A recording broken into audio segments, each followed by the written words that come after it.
Dhe një çështje ka të bëjë pra me vepra penale që njihen kundër detyrës zyrtare.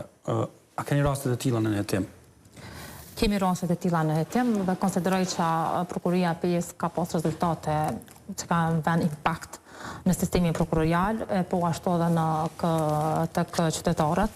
Të pas parasysh të interesimi qytetarëve të jashtëzakonshëm për këto vepra penale për shkak se drejt për drejt ndikojnë në mirëqenien e tyre.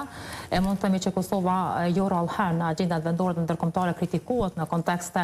luftimit të korrupsionit, e cila renditet jo dhe shumë mirë Kosova domethënë pothuajse në vendet më të ulta për luftimin e korrupsionit. Ne kemi pas rezultate konkrete në këtë drejtim si rezultati i punës së prokurorit të shtetit, po ashtu mund të them domethënë pa modesti dhe punën që kam zhvilluar unë si prokurore përderisa kam kaluar në pozitën e kryeprokurorit, kam qenë edhe koordinatore për këto vepra penale. Kem pas hiç më pak se 5 aktgjykime dënuese vetëm nga puna ime, pa i përfshirë edhe prokurorë tjerë, të cilat kanë përfunduar me aktgjykime dënuese, ndërsa 2 raste i kemi pas që janë të njohur, domethënë që kanë arrestuar me pothuajse më shumë se 20 e diçka persona, të cilët kanë qenë zyrtarë të drejtorive të urbanizmit, disa në pozitat e drejtorëve, ku 2 prej këtyre i kanë përfunduar me aktgjykime dënuese, që mund të them janë aktgjykimet të cilat janë të parat pas luftës me një dënueshmëri, e cila domethënë ka përfunduar me aktgjykim dënues, ku njëri rast ka përfunduar me 12 vite burg, ndërsa njëri rast me 9 vite. Është seriozisht një prej rasteve më të rëndësishme dhe më jetike, domethënë në Prokurorinë Themelore në PE. Kjo ka treguar që prokuroria do të lufton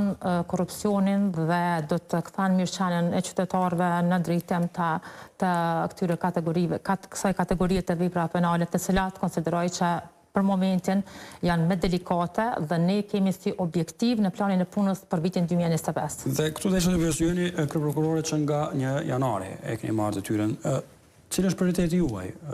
zona Moqedaj, pra në punën e juaj në këtë prokurori? Unë si kryeprokurore në Prokurinë Themelore në PE që nga 1 janari 2025, përveç privilegjit të qenit kryeprokuror, kam privilegjit vetmja kryeprokurore grua në sistemin prokurorial, kam përgjegjësitë e 2 peshta në këtë drejtim që nuk me mua si kryeprokurora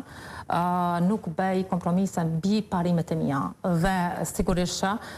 planin e punës do ta zbatoj në përpikri dhe konsideroj që përveç objektiva të cilat i kam qitë për luftën kundër korrupsionit, të luftën për veprat penale kundër jetës dhe trupit, të dhunimit, të integritetit seksual, dhuna në familje, e cila po ashtu është kogja